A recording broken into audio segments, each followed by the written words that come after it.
Imagine a winter town buried beneath mountains of snow, where a silent German shepherd waited every morning for a police officer who never spoke a word to him. This was no ordinary stray, but a retired K9, with scars around his neck and memories in his bones. And that officer was a man living with a heartbreak so deep he had forgotten how to live. What neither of them knew was that their quiet routine of half a sandwich on a frozen bench would lead to a moment that would shake an entire hospital and bring a man back from the edge of death. Before we begin, tell me in the comments where you are watching from. I love seeing our community from all across the world. And if you enjoy stories of hope and miraculous bonds between humans and animals, please press subscribe to support the channel so we can bring more touching stories to you.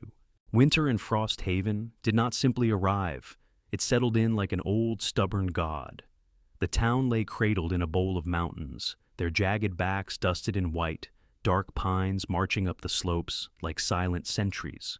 Wind slid down from the ridgelines and threaded through the wooden houses, moaning in the eaves, rattling loose shutters. Street lamps burned with a tired amber glow, each one casting a small halo on the snow-packed streets, where tire tracks froze into hard, glossy scars.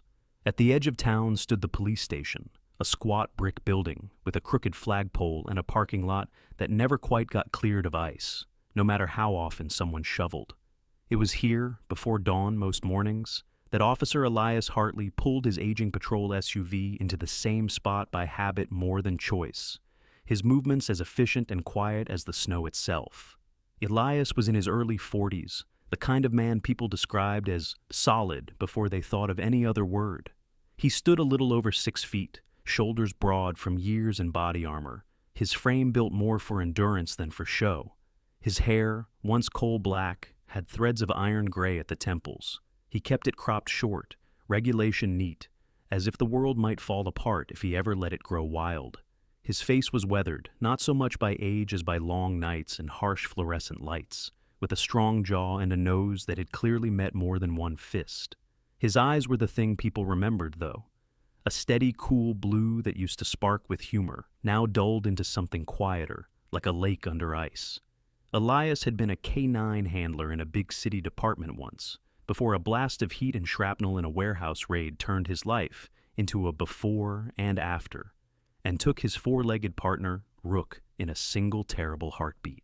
Since then, his days in Frost Haven were lined up like files in a cabinet. Patrol, paperwork, sleep, repeat. He ate alone, slept alone, spoke more over the radio than he did to actual neighbors. The townsfolk respected him, nodded when they saw him in uniform at the grocery store, but they didn't really know him. The part of him that had once laughed loudly over cheap coffee and bragged about his dog was buried under layers of grief, duty, and a kind of stubborn refusal to collapse. Still, even broken men have rituals, and one of Elias's began every morning in the small park 2 blocks from the station.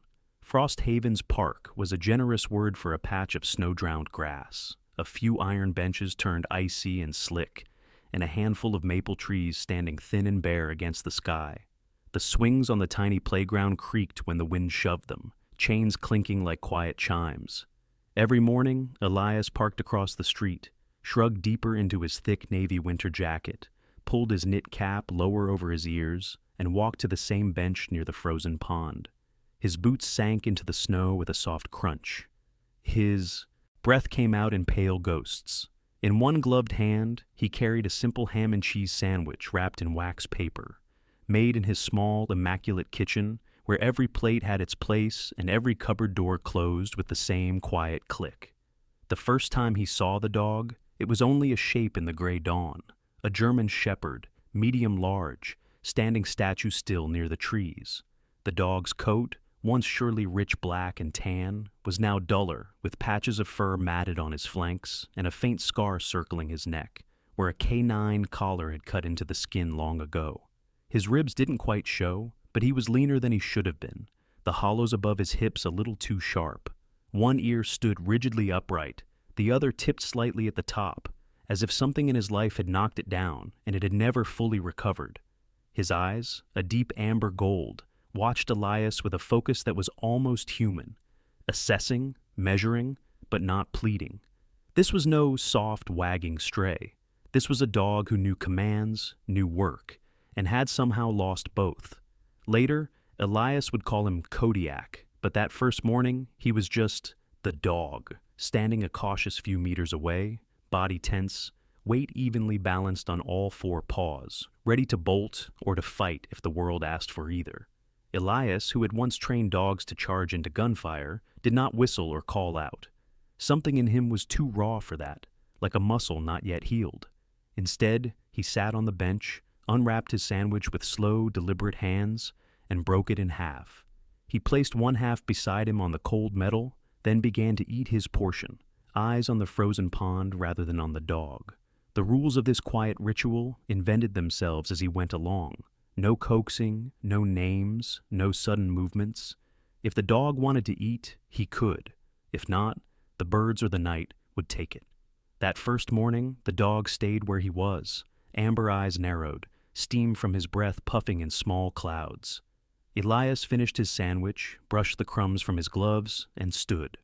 Without looking back, he walked away, the crunch of his boots fading into the general size of the town waking up. Only after he turned the corner did the dog move, paws almost silent as he slipped to the bench, sniffed the food, then gulped it down in 3 quick bites, as if afraid someone might change their mind. Weeks passed, and Frost Haven sank deeper into winter's grip. Plows carved narrow channels through the snow, only for new storms to fill them again. Icicles grew like glass fangs from gutters. The mountains disappeared some days behind curtains of drifting white. Yet every morning, before clocking in, Elias went to the park, and every morning the dog was there. At first, a shadow at the tree line, then a clearer presence halfway between trees and bench. Elias never missed a day, even when sleep clung to his bones like wet wool. He began to notice details about the dog. When the shepherd moved, he did it with the smooth, economical grace of an athlete. No wasted steps. The scar around his neck had healed into a pale band in the fur, a ghost of the collar that had once hung there. His tail, bushy but not quite as full as a well-fed dog's, hovered at a neutral height, wary, ready. On particularly bitter mornings, when the wind knifed straight through Elias's jacket and made his cheeks sting, he watched the dog's paws shift, lifting one, then another from the burning cold of the snow. Yet he never whimpered. When Elias left half his sandwich on the bench, the dog started coming closer. At first he waited until Elias had walked almost to the street.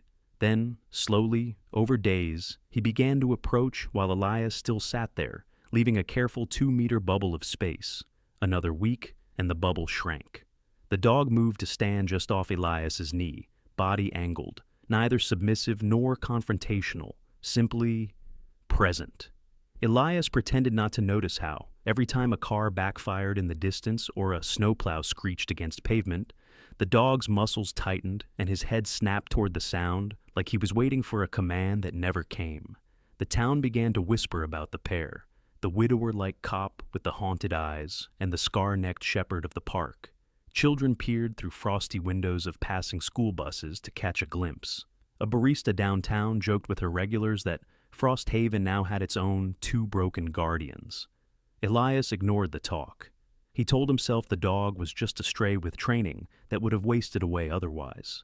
He told himself that half a sandwich was nothing. Still, he started buying slightly better ham. On the afternoon that changed everything, the sky over Frost Haven wore the color of old bruises, clouds heavy and low, as if the mountains had pulled the whole sky down to rest on their shoulders. A storm had passed in the night, leaving a deceptive calm. The streets were plowed, but underneath the thin film of refreezing meltwater, black ice lay slick and invisible. Elias had just finished a long shift patrolling the back roads for stranded vehicles, and had the exhausted, wired feeling of a man who'd seen too many near misses and not enough coffee. He drove his patrol SUV slowly along Ridgeway Avenue, wipers thudding in a steady rhythm, heater humming and filling the cabin with dry warmth. His uniform was slightly rumpled now, the dark blue fabric creased at the elbows, the badge on his chest catching the faint light in small, sharp glints. He'd loosened his duty belt a notch. His shoulders ached, and a dull, old pain pulsed faintly below his ribs where shrapnel had once kissed bone. Traffic was light. Most people in Frosthaven knew better than to be out more than necessary in weather like this. As he approached an intersection near the edge of town, Elias caught sight of a small red sedan coming from the opposite direction. The car was nothing special, a few years old, a bit of rust at the wheel wells, but inside, in the back seat, a child's face was pressed to the glass. The boy looked about 6, maybe 7. A skinny thing with a mop of dark hair sticking up under a knitted beanie that had a ridiculous pom-pom on top. His nose was flattened against the window, and his breath had fogged a perfect oval on the glass. Even from a distance, Elias could see the bright, curious eyes, the universal look of a kid counting snowbanks and mailboxes like they were dragons and castles. In the front sat the boy's mother, a woman in her early 30s with tired lines bracketing her mouth and the faint smudge of sleepless nights under her eyes. Her hair, a dull chestnut, was pulled into a loose ponytail. Her posture leaned forward slightly over the wheel, the way people do when they're trying to wheel their cars over dangerous ground. She wore a thick parka that had seen better winters. Her name, though Elias didn't know it yet, was Lauren, and she was the kind of quiet, resilient person every small town has. The one who works 2 part-time jobs, remembers everyone's coffee order, and worries more about her kids' worn-out boots than her own fraying gloves. Elias noticed the subtle fishtail of her car, a fraction of a second before everything went bad. The red sedan hit a patch of black ice as it entered the intersection. Its back end slid out, graceful and terrifying, spinning it sideways into the lane of oncoming traffic. Time stretched in that strange way it does when adrenaline hits. Elias saw the boy's eyes go wide, saw Lauren's hands white-knuckling the steering wheel, turning into the slide, just like the winter driving posters always said. But momentum and physics did not care. The sedan began to spin toward the concrete barrier at the far edge of the road. Elias's training, years of drills, scenarios, endless lectures on risk, collided in his head with something older and simpler, the urge to move. He slammed his own brakes, felt the anti-lock system judder under his foot, and wrenched the wheel to angle his SUV in a way that might block the worst of the impact. It was not enough. He knew it even as he did it. So he did something that any safety manual would have called reckless, and his old K-9 instructors might have recognized as the kind of madness they had once secretly admired. He threw the SUV into park, shoved the door open, and ran. The air outside hit him like a wall of knives, the cold snapping at his exposed skin. The road was treacherous, a glassy sheen over asphalt, but years of chasing suspects over worse surfaces had taught his body how to move. He stayed low, center of gravity over his feet, boots skidding but never fully losing purchase. The red sedan was still sliding, slowly now, grinding sideways toward the barrier. Inside, the boy was crying, mouth open, sound lost behind the glass. Lauren's scream was a soundless "oh," hands locked on the wheel though. There was nothing left to steer.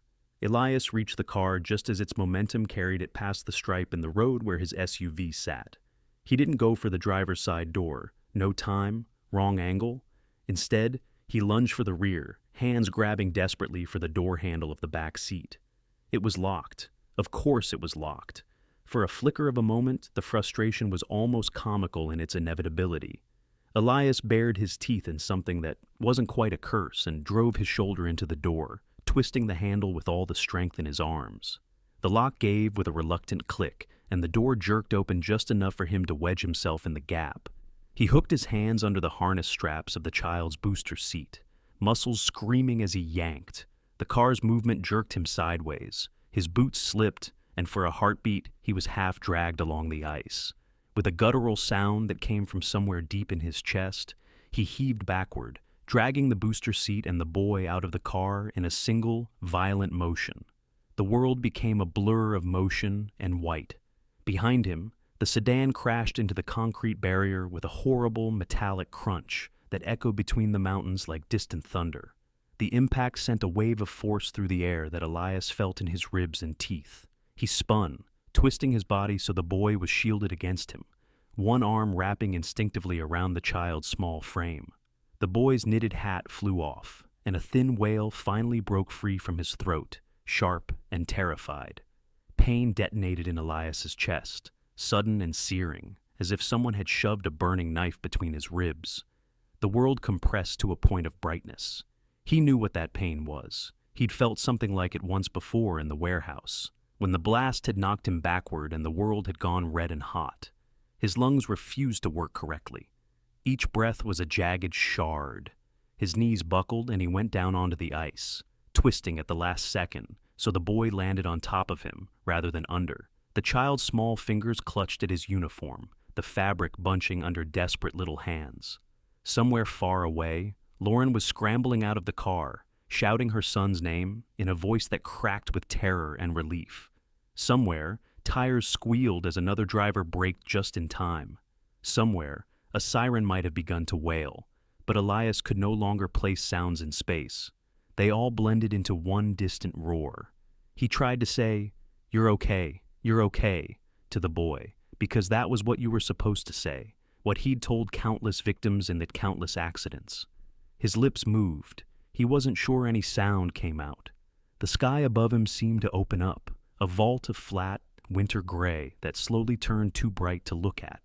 Snowflakes drifted down, lazy and indifferent, landing on his eyelashes, his cheeks, the fabric of his uniform. He thought incongruously of the park bench, of a scar-necked shepherd sitting a careful distance away, watching him with those amber eyes. He wondered, for a strange, detached moment, if the dog would still show up in the morning if Elias didn't. The pain in his chest shifted from sharp to distant, as if someone had closed a door between him and his own body. His fingers tingled, then went numb. Voices moved around him in panicked bursts, Lauren calling for help, someone yelling into a phone, the familiar cadence of a dispatcher's voice coming through his radio, now muffled and far. Hands, gloved and urgent, pressed against him, checking for injuries, strapping him to a backboard. The world tilted and swayed. He caught a glimpse of the boy's face hovering above him, streaked with tears and road grime, but alive, very much alive, and the sight lodged somewhere deep in what was left of his awareness like a small, stubborn star. Then even that image thinned. The hard, cold brightness of the day faded into a softer, fluorescent white. The roar of the street became the mechanical beeping and distant murmur of a hospital corridor. He floated somewhere between, not entirely in his body, not entirely free of it, for a while, minutes, hours, he couldn't tell. There was nothing but a sense of waiting, as though he stood in a snowy field at night, listening for a sound he could not name. When Elias finally forced his eyes open, he was greeted by a ceiling the color of dull bone and the sterile hum of machines. His chest felt as if someone had stacked heavy stones on it. Every inhale labored, accompanied by the soft hiss of a ventilator and the rhythmic beeping of a heart monitor at his side. Clear tubing snaked from his arms. The taste of plastic and bitterness coated his tongue. He could not move his legs, could not lift his arms, could barely turn his head a fraction of an inch.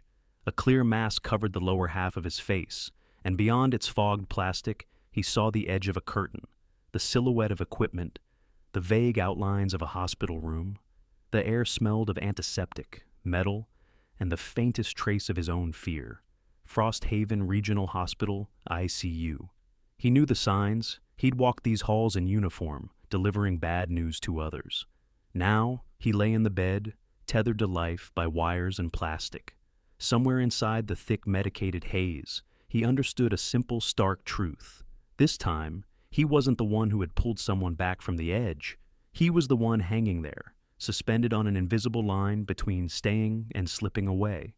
An officer who had always refused to fall, now hovering at the brink, with no guarantee which way the world would tip.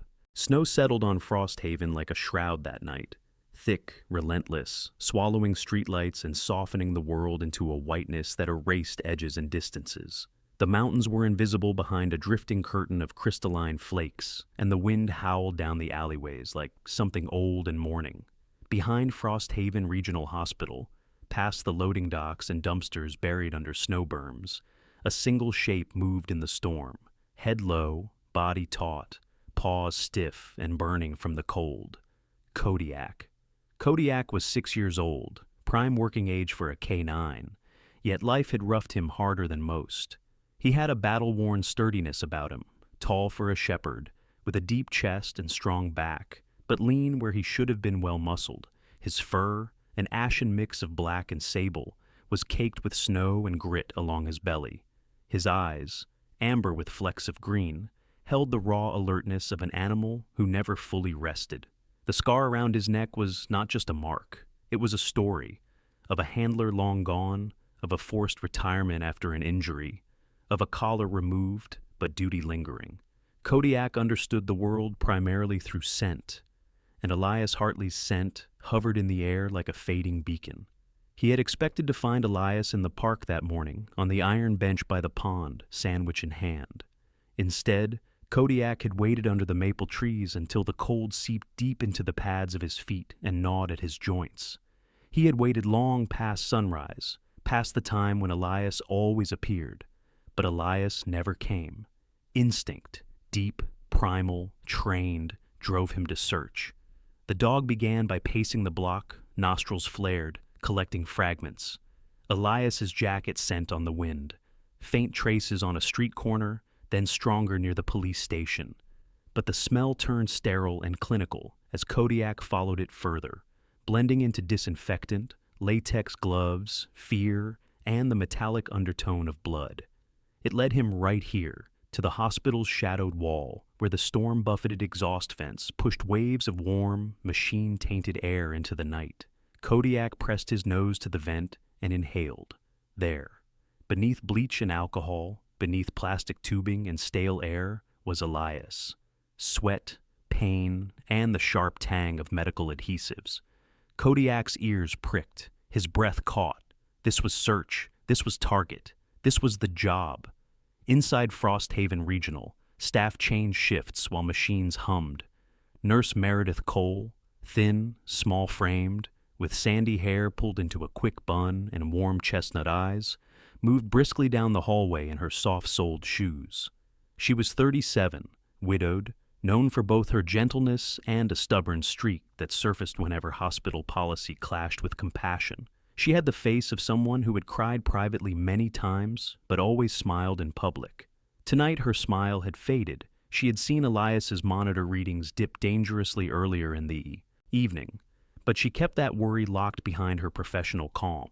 Meanwhile, outside, Kodiak paced along the wall until he found a low-maintenance door, sealed tight except for a thumb-wide crack at the bottom where cold air seeped in. He sniffed again. Nothing. He moved on and found a window, too high. Another door, locked. Then, near the far end of the building, he found salvation. A vent window, chest high, cracked open half an inch. A man had been smoking there earlier, maintenance tech.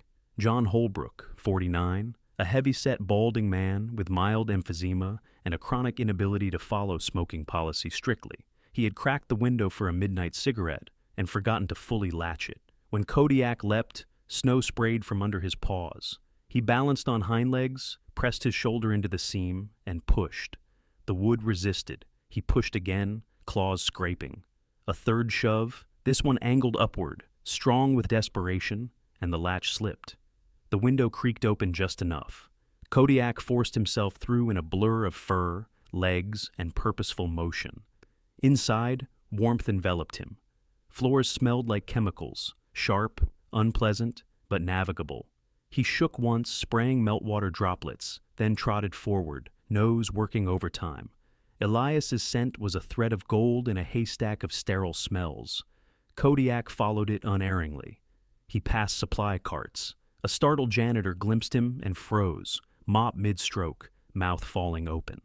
But Kodiak moved past him without pause. He padded down the hallway, rounding a corner, ignoring voices. Then, room 307. Kodiak didn't need numbers. Elias was there.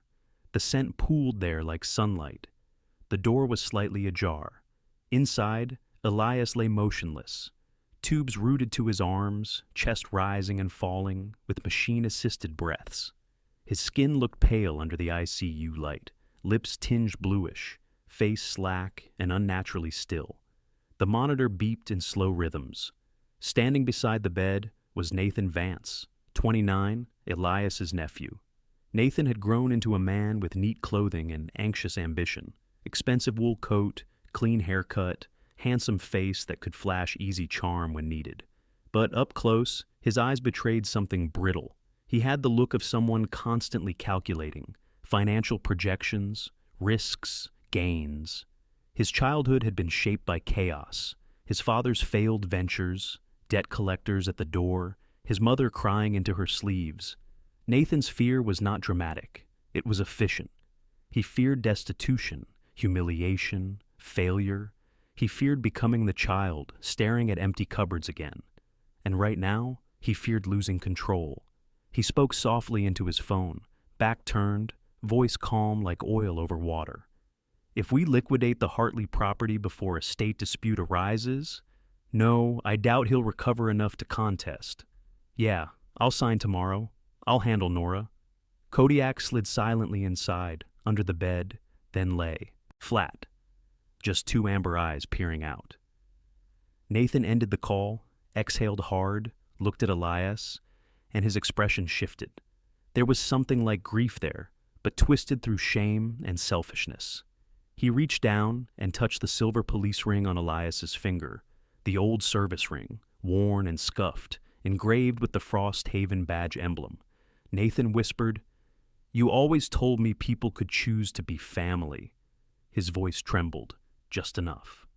"So I'm choosing to survive, Uncle." He tried to slide the ring off. That was when Kodiak moved. There was no snarl first, only a sound like thunder condensed into a throat. A deep, primal rumble. Nathan jerked back with a gasp. The rumble grew into a low growl, the kind meant not for threat, but for command. Kodiak emerged from beneath the bed, hackles raised, tail stiff, stance forward but controlled. This was not a wild dog. This was a trained guardian. Nathan's heart hammered. He stepped back. Kodiak positioned himself squarely between ring and nephew, unyielding. In the hallway, footsteps approached. Nurse Meredith. She pushed the door open and halted. For a heartbeat, no one spoke. Then she saw Elias's monitor. Its slow rhythm had spiked, erratic. She didn't know yet it was because Nathan had tugged Elias's hand. But she saw Kodiak's stance, Nathan's recoil, the tension in the air. "Nathan," she said calmly, but with steel. "Step away." Nathan's face flushed red. It attacked me." Kodiak didn't lunge, didn't bark. He simply remained, a wall of fur and loyalty. Meredith reached for her pager, reporting to security, then documented the moment. No visible bite, no contact wound, no injury, only defensive blocking stance. She made eye contact with Nathan, and Nathan, suddenly 16 again, scared, angry, feeling cornered, shoved past her and fled the room. Meredith approached Elias. She looked at Kodiak, still frozen like a statue. His eyes flickered once toward her, then returned to Elias. Meredith spoke softly. "You're not here to harm him, are you?" Kodiak blinked, then lowered his head slightly. Meredith inhaled, slowly, and made the decision that would ripple through everything. She reached down and stroked Kodiak's ear. It twitched reflexively. She whispered, "All right then, you stay." Kodiak moved closer to the bed and laid his chin gently on Elias's still hand. And at that moment, faint as a feather, a tear formed at the corner of Elias Hartley's eye. Meredith gasped aloud. She checked the monitor. Pulse variability increased. She whispered, "Oh my God, he heard him." Kodiak didn't look at her. He stayed. He kept watch. He remembered. Morning came to Frost Haven with a quiet that was not peaceful, more like the hush after a scream. Snow lay heavy on every surface, over rooftops, across windshields, sealing alleyways and window sills. The hospital's parking lot was blanketed so fully that tire lines vanished within minutes. Inside Frost Haven Regional, the radiator pipes rattled and exhaled steam like old lungs. The ICU hall was washed in muted light. Sun filtered through layers of snow and clouds. Elias Hartley lay in room 307, still pale, suspended in a fragile rhythm of beeps and breaths. His hair had been pushed back by the nurses, revealing the sharp cut of his brows and the line of gray at his temples. If one didn't look closely, he might have seemed merely asleep, but the machines told a more precarious truth. He was not yet awake. He was not yet back. Kodiak was on the floor beside the bed. He didn't sleep in the human sense. He rested in shifts, alternating between dozing and alertness. His head would droop, eyelids sliding shut. Then minutes later, he would lift again. Each time he stirred, the gesture came with purpose. A sniff to check Elias's scent, a glance at the monitor, a twitch of ears toward hallway footsteps. Nurse Meredith Cole had stayed longer than her shift required. She sat now on a rolling stool at the foot of the bed, reviewing the audio logs and heart monitor data. Meredith, usually efficient to the point of briskness, found her hands slowing, her breathing softening. The image of that tear on Elias's cheek last night tugged at her professional detachment. She had seen many men in comas. She had never seen one respond to a dog like that. The hospital administrator that morning was Dr. Terrence O'Malley, mid-50s, tall, lean, and impeccably pressed even in winter. His hair was silvery and slicked back, his expression perpetually controlled. He was not unkind, but he carried a bureaucrat's priorities: insurance forms, liability risk, procedural compliance. Dr. O'Malley respected rules above all else. He entered 307 with a clipboard, steps precise. Kodiak rose, ears pricked. Meredith placed a calming hand on his back. "It's all right," she murmured. Dr. O'Malley cleared his throat. "This canine cannot remain here. We are not an animal shelter." "He's not a stray," Meredith said, steady. "He's Elias's former service dog." O'Malley adjusted his glasses. "He is not registered as such in this county." "He's retired," she countered. "That ring on Elias's finger?" The dog knew him, responded to him, protected him. O'Malley exhaled, patient but firm. "Emotional arguments aside, we have hygiene protocols and liability. If this dog injures a patient—" "He hasn't," Meredith interrupted. Kodiak sensed the tension but remained still, tail low, body calm. O'Malley said, "Animal control has already been notified. The pickup is scheduled for the afternoon." Meredith froze. "You reported him?" O'Malley didn't flinch. "Policy required it." Kodiak's ears tilted forward. He didn't understand words, but he understood tone. Something was changing, something wrong. He pressed himself closer to the bed, chin touching Elias's mattress. Dr. O'Malley left without discussion. Kodiak whimpered. Just once. At that moment, miles away on the icy campus of her university dorm, Nora Hartley finally answered her phone. Nora was Elias's daughter, a young woman of 19, with restless dark hair and sharp green eyes that revealed everything she refused to say aloud. She had a dancer's posture, straight-backed, graceful, resilient. Yet grief had shaped her too. The quiet passing of her childhood, the early death of her brother, the slow emotional withdrawal of her father afterward. Nora carried her pain differently than Elias. His became silence. Hers became motion. Even now, pacing her small room, winter coat half-zipped, she grappled with a guilt that lodged in her ribs every time she imagined her father lying alone. On her laptop screen, the email from the hospital flickered. Patient showing physiological responses when dog is present, possibly conscious at low level. And at the end, suggest next of kin come immediately. Nora pressed her fist to her mouth. "Dad, oh, Dad." She grabbed her backpack, her keys, wiped tears she pretended were just cold weather irritation, and ran. Back at the hospital, Nathan Vance strode in. Nathan was dressed sharply, cashmere coat, crisp boots, projecting order where his inner life was disorder. He signed in at the desk with the smooth poise of someone accustomed to performing adulthood. But there was an edge to him, his eyes flicking, hands restless. He entered 307 and shut the door behind him, face tightening when he saw Kodiak still there. "Oh, great, you." Kodiak stood, not aggressive, but alert. Nathan moved around the opposite side of the bed, unfolding a legal folder. "Uncle Elias, I need to take care of some things." He reached again for the ring, the same ring that symbolized Elias's pledge, to serve, to protect, to stand for others before himself. Kodiak moved between them, not a growl this time, just presence. a living blockade. Nathan's voice snapped. Move! Kodiak did not. Nathan's face flushed, not just anger, fear. I'm not the bad guy here. But that was the problem.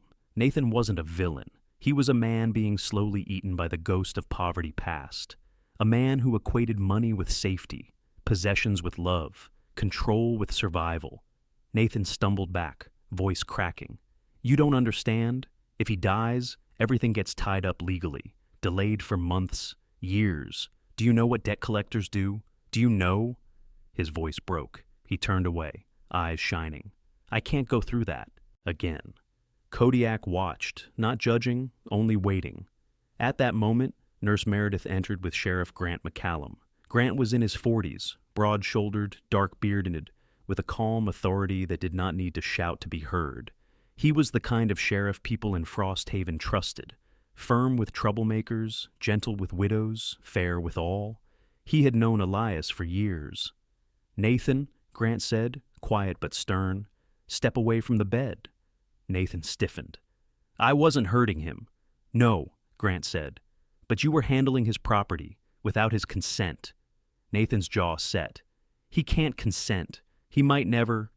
And then, like a terrible miracle of timing, the monitor beep changed. Meredith snapped her gaze to it. Oxygen saturation rising, pulse responding. Kodiak pressed his muzzle into Elias's hand, and Elias's fingers twitched, just once, barely perceptible, but enough. Nathan stared, mouth open, heart freezing. He... Grant nodded slowly. He's still in there. Nathan stumbled back from the bed as if struck. The ring suddenly weighed 1,000 pounds. His intentions, laid bare, felt like a brand across his conscience. He whispered, Oh God, what have I been doing? Grant placed a hand on Nathan's shoulder, not condemning, just steady. You've been afraid. Nathan's voice broke into pieces. I thought, if I lost control, I'd lose everything. You might lose your uncle, Grant said softly, if you don't stop. Nathan covered his face with his hands, and for the first time in many years, he cried. Outside, footsteps hurried down the hall. The doors flew open. Nora burst inside, breathless, snow-dusted, eyes blazing. She sprinted to the bed, grabbing Elias's hand. Dad, I'm here! Please stay! Kodiak stepped back, giving space. Nora collapsed to her knees, forehead pressed to Elias's knuckles, tears mingling with the antiseptic smell.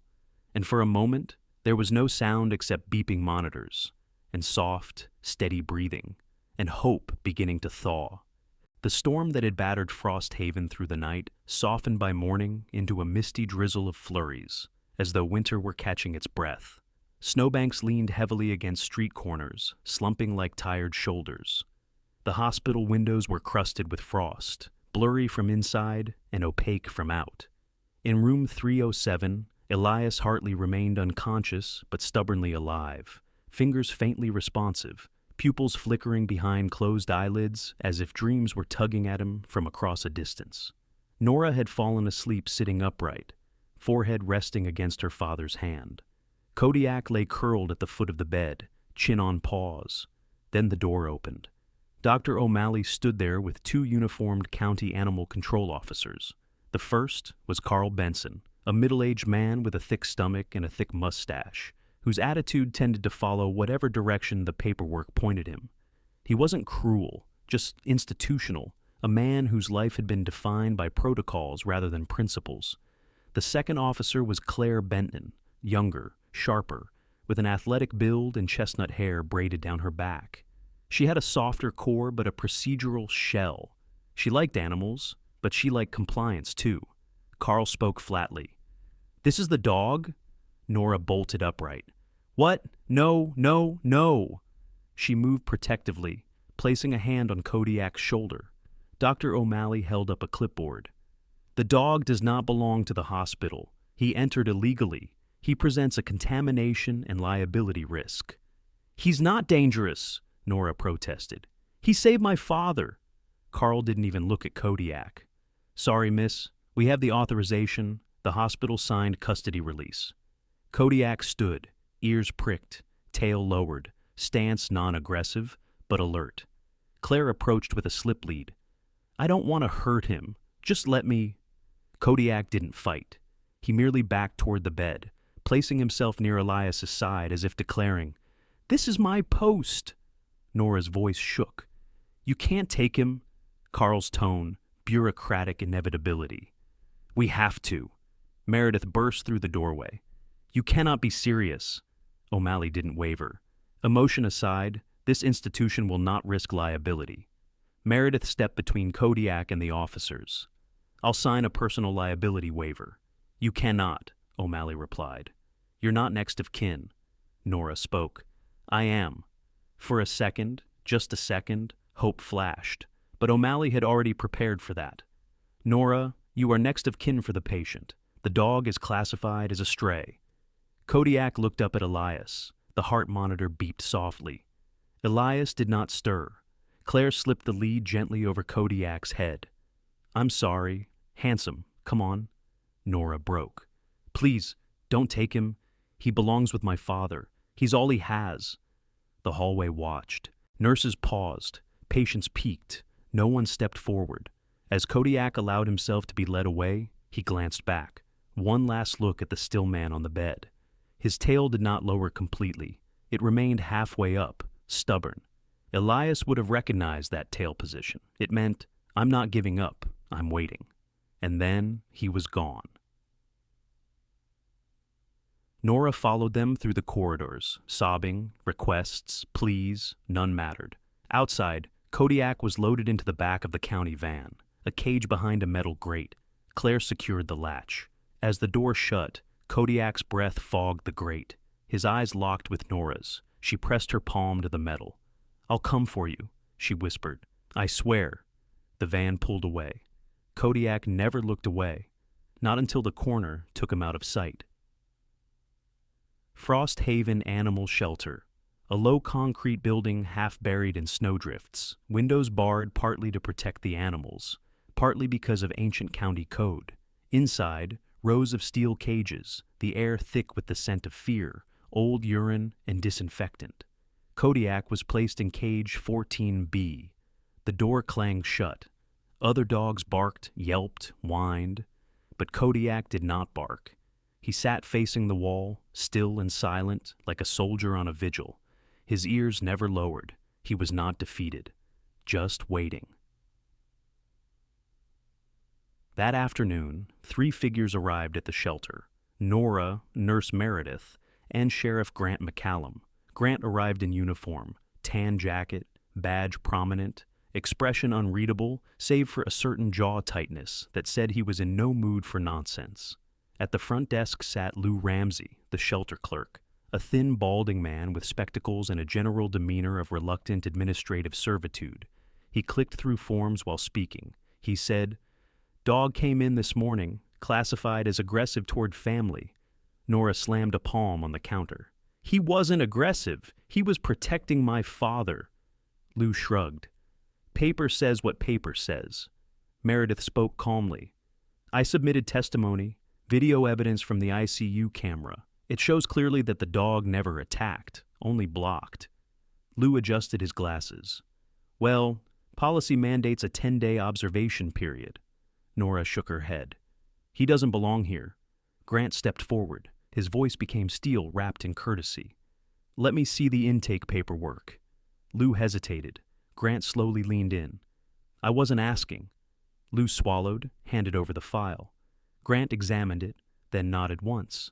Exactly as I thought. Nora leaned in. What is it? Grant tapped the form. The aggression claim was signed by Nathan Vance. Nora froze. My cousin. Meredith inhaled sharply. He lied. Grant's eyes hardened. Yes, he did. He pulled a separate folder from his jacket. These are Kodiak's former K-9 service records from Washington State and certification of retirement. Lou blinked. Oh, okay, but, Grant continued. Under state law 4812B, a retired working service dog with established affiliation to an active or injured service officer may be designated as an auxiliary support animal. Lou stared blankly. Translation. He didn't know the law, but the sheriff definitely did. Grant leaned down. And if you keep an auxiliary support dog away from its injured officer... He paused. And the officer's condition worsens. He let the sentence hang. Lou paled. The shelter's liability suddenly grew very real. Grant softened. We aren't here for a fight. We're here for a signature. Lou muttered, I just need authorization from above. At that moment, Claire Benton appeared from the back hallway, holding a clipboard. She looked at Kodiak's cage number, then at Nora's face, and her voice dropped. I'll sign it. Lou startled. But, Claire... She cut him off gently. Lou, I observed him when we took him in. He never snapped, never lunged. He complied with every command, with checks and handling. He's not dangerous. She signed the release. Then she bent down. Unlocked cage 14B. Kodiak turned slowly, rose to his feet. And when Claire stepped back, he stepped out. He walked directly to Nora. Nora knelt and embraced him, arms thrown around his neck, fingers burying into his fur. Kodiak pressed his muzzle to her collarbone. His tail moved once, twice, slow, but genuine. Grant opened the shelter door. Let's get him back to his rightful post. And in a line, small, determined, Nora, Meredith, Grant, and Kodiak walked out into the winter dusk, toward the waiting cruiser that would carry them back to Elias. Not a door kicked open, not a voice raised. Just signatures, truth, and persistence. Justice, not dramatic, but quietly correct. Night descended over Frost Haven like a velvet curtain stitched with slow-falling flakes. Lights around the hospital glowed like halos caught in snow globes. Inside, ICU, the air hung thick with urgency. Codes and alerts had begun to flicker through the corridors. Something had shifted. Something was failing. When Nora, Grant, and Meredith rushed back into the hospital with Kodiak, they were met by flashing red lights outside the ICU and the unmistakable voice of the overhead intercom. Code Blue, room 307, repeat, Code Blue. Nora froze, blood turning ice. That's Dad's room, Grant responded instantly. Go. They ran, past reception, past patients and nurses, footsteps slapping tile. Kodiak raced ahead, like he already knew. Inside room 307, chaos had unfolded. Dr. Howell, the attending physician, stood by Elias's bedside, sweat gathering along his temples. Nurses shifted positions with controlled urgency. A defibrillator hovered above Elias's chest. The heart monitor screamed its shrill flatline note, a terrible, unbroken tone signaling the absence of heartbeat. Elias lay exposed from the waist up, his chest showing bruised marks from previous compressions, deep, discolored patches blooming across skin like violet storms. Electrodes clung to him like cold petals. Nora stumbled into the doorway. Dad! Dad! Dr. Howell looked up, voice grim but professional. We lost pulse 4 minutes ago. We're doing everything possible. Nora's breath hitched. No, no, no, no. Kodiak shoved past legs, carts, wires. A nurse tried to stop him. Grant held up a restraining hand. Let him through. Kodiak leapt, not wildly but with intent, onto the lower portion of the bed. His paws landed between tubing and sheets without disturbing them. He lowered his body gently over Elias's chest, positioning his weight directly above Elias's heart, like a living weighted blanket. No one instructed him. No training sequence was spoken aloud. And yet, he acted. It was as if instinct or memory rose inside him. He pressed down, not violently, but firmly, rhythmically. A canine version of chest compression. A technique some K9 units use instinctively from years of pressure therapy training. Kodiak paused, lifted his head, and barked. The sound ruptured the tension in the room. It was not a loud bark, but a deep one, a bark that carried resonance, like an order, like a summons, like a shout across a battlefield. Up! Dr. Howell stared. What the... Kodiak barked again, short, sharp, measured. Nora gasped. He's calling him... On the monitor, a flicker, a ghost of a heartbeat. Meredith cried out. Look! Look at that! The line jumped, then fell. Kodiak barked a third time, a cascade of vibrations pulsing from chest to muzzle, like a command Elias had given him 1,000 times before. On, me, stay, wake. The monitor line jerked upward, once, then twice. Then a stuttering peak emerged like a crocus through frost. Dr. Howell snapped into motion. Pressure coming back. Get ready. Compressions again. We may have something. A nurse restarted chest compressions beside Kodiak, syncing with the rising rhythm. Oxygen flow increased, IV fluids recalibrated. The dead sound of flatline crumbled, replaced by a fragile beeping. Slow, uneven, but alive. Nora's knees buckled. Oh God! Oh God! Dad! Kodiak lowered his muzzle to Elias's cheek, as though confirming, Are you in there? I'm here. And then, like a miracle in real time, Elias's lips twitched. Dr. Howell leaned close. Elias? Elias, can you hear me? Faintly, so faintly, a breath moved against the oxygen tubing. Elias Hartley had not fully returned, but he had refused to leave. Minutes later, the crisis stabilized. Machines still rhythmically beeped, but the tone was different now. The air in the room was different too, lighter somehow. Kodiak lay curled beside Elias's ribs, exhausted, his flanks heaved, panting softly from exertion and emotion. Dr. Howell approached Nora gently. I can't explain medically what the dog just did, but it may have triggered a neurological reflex, perhaps a memory anchor.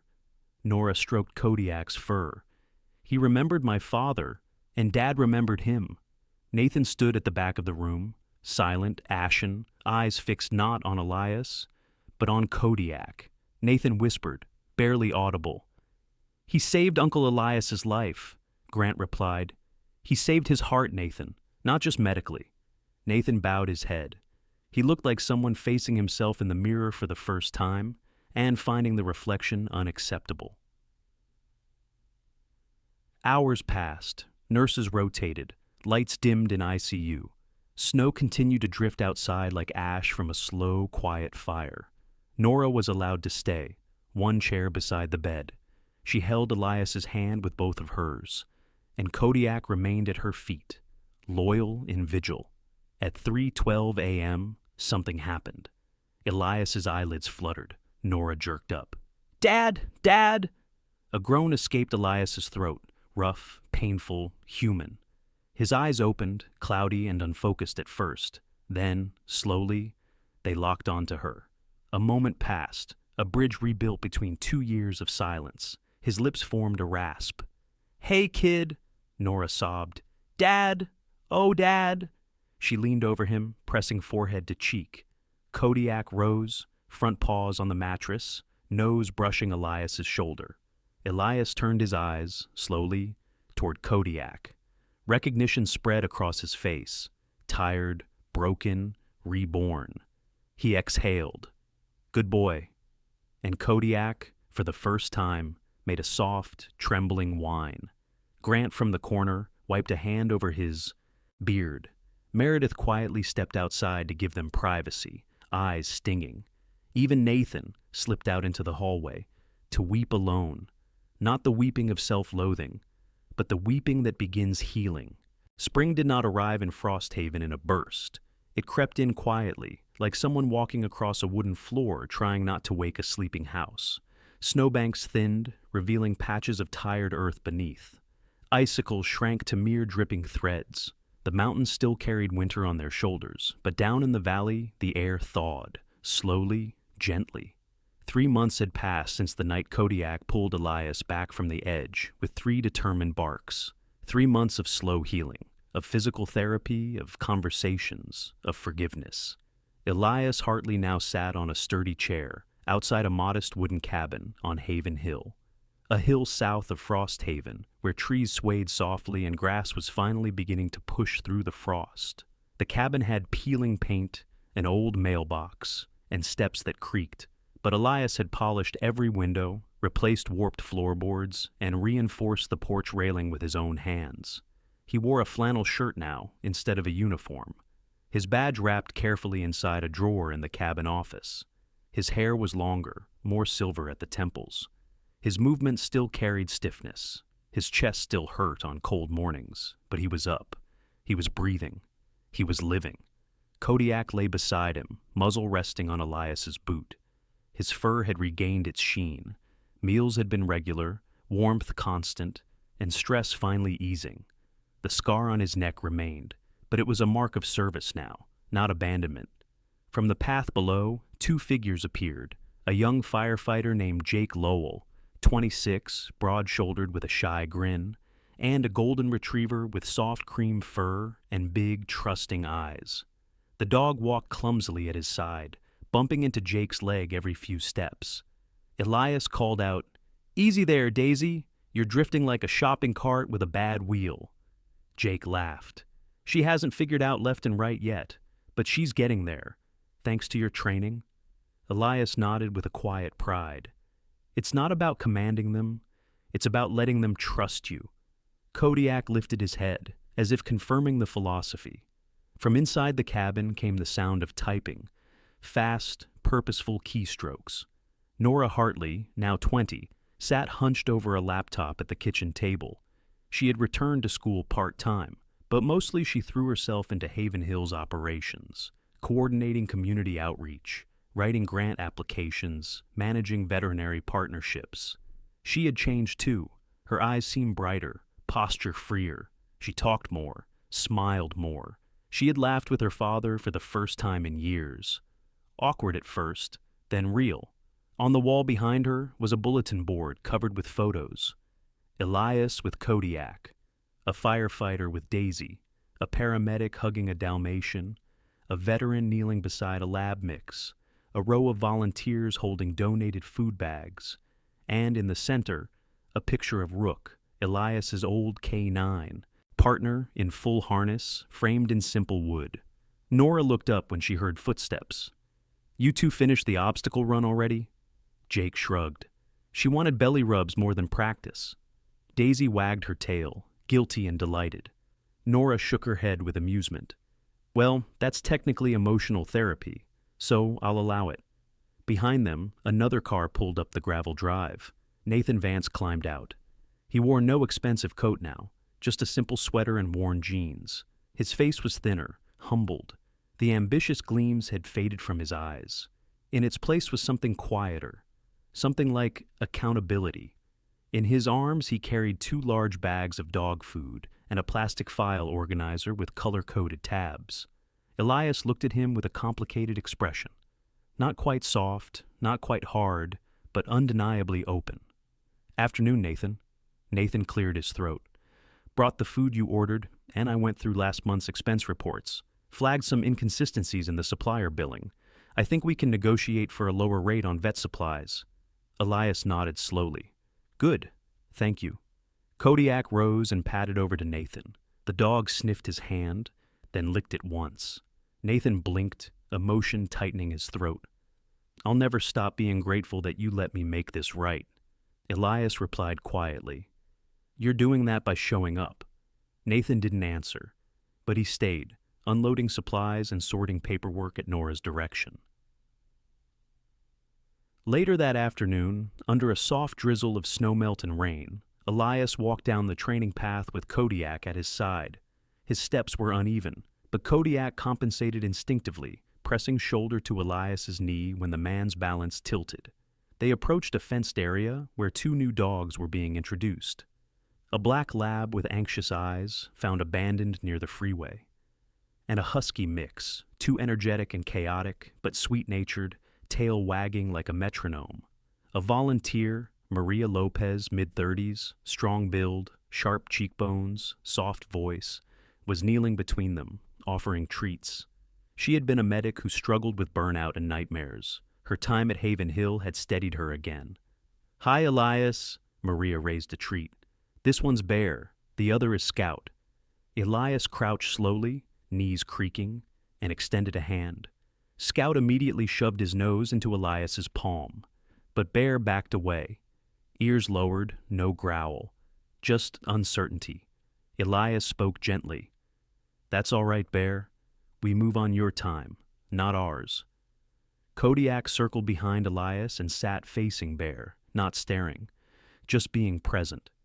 Bear studied Kodiak for several seconds, then took 3 small steps forward and touched noses with him.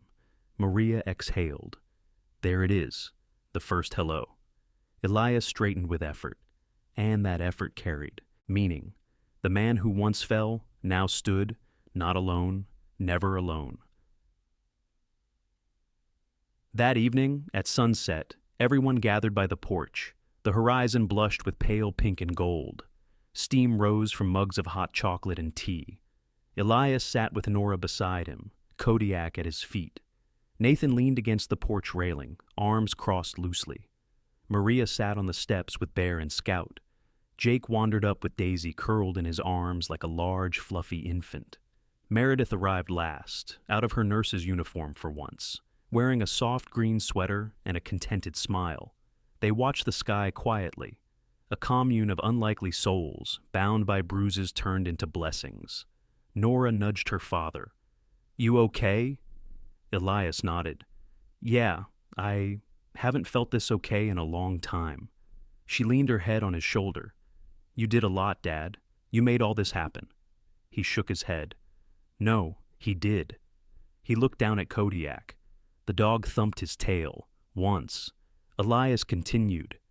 I thought I was a man who saved others. Turns out it was a dog who saved me. Grant, standing nearby with coffee in hand, chuckled. That dog may as well be given a sheriff's badge. Nora laughed. I'd follow him before I'd follow you. Grant pretended to be wounded. Well, that's fair. The laughter rippled outward, warm and unforced. Elias ran a hand down Kodiak's back. All right, old boy. We broke our walls. Now we'll help others break theirs. Kodiak lifted his head, eyes bright. Even as the sun slipped behind the mountains, leaving a dusky lavender glow over Frost Haven, something in the air felt different, like the beginning of a long, gentle thaw. The officer who would not fall, and the dog who would not leave, had built a place where broken hearts could knit together again. And in the quiet of that spring evening, it was clear. Haven Hill wasn't just a center. It was a promise.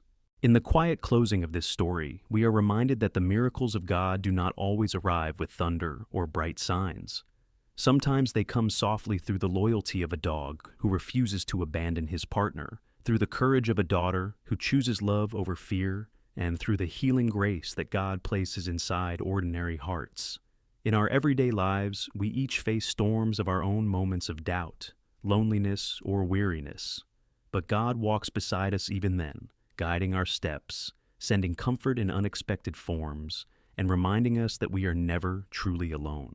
If this story touched your heart, please share it with someone who may need encouragement today. Leave a comment to tell us your thoughts, and type Amen if you believe in the quiet miracles God sends. May God bless you and your loved ones with peace, protection, and strength. And please remember to support the channel by pressing subscribe so we can continue bringing stories of hope, faith, and gentle redemption to you and many others.